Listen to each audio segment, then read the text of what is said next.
Masa kampanye yang berlangsung hingga 10 Februari mendatang, jajaran pengawas pemilu di tingkat kecamatan diingatkan untuk tetap maksimal melakukan pengawasan kampanye. Selama masa kampanye, Panwascam diberi kewenangan untuk menyelesaikan sengketa yang terjadi antar sesama peserta pemilu. Namun diingatkan untuk bisa membedakan sengketa pemilu dan pelanggaran pemilu. Pelanggaran pemilu bukanlah kewenangan Panwascam untuk menyelesaikannya. Begitu juga dengan sengketa yang terjadi antara peserta pemilu dengan penyelenggara pemilu.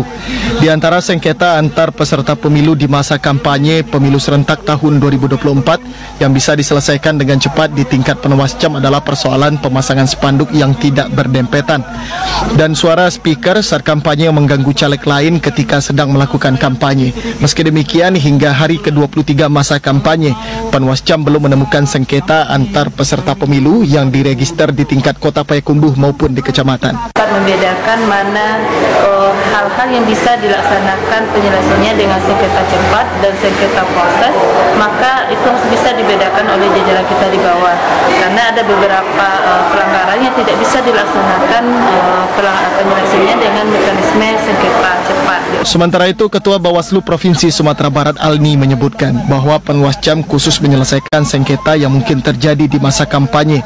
Untuk itu Panwascam diminta terus melakukan koordinasi. Sengketa yang dapat diselesaikan oleh Panwascam adalah sengketa yang mengakibatkan kerugian kepada peserta pemilu yang disebabkan oleh peserta pemilu lainnya, di mana perbuatan itu tidak masuk pidana pemilu, etik atau pelanggaran administrasi pemilu. Kita sudah dibekali juga dengan pengetahuan. Jadi kesiapan Panwas khususnya di Payakumbuh, saya pikir dari acara ini mereka sudah banyak paham terhadap kewenangan-kewenangan mereka. Tapi sampai sekarang dari data yang diberikan kepada kita belum ada permohonan sengketa antar peserta pemilu yang sampai kepada Panwascam. Penyelesaian sengketa pemilu di masa kampanye oleh Panwascam bisa dilakukan secara lisan maupun tulisan ataupun dilakukan secara non formal.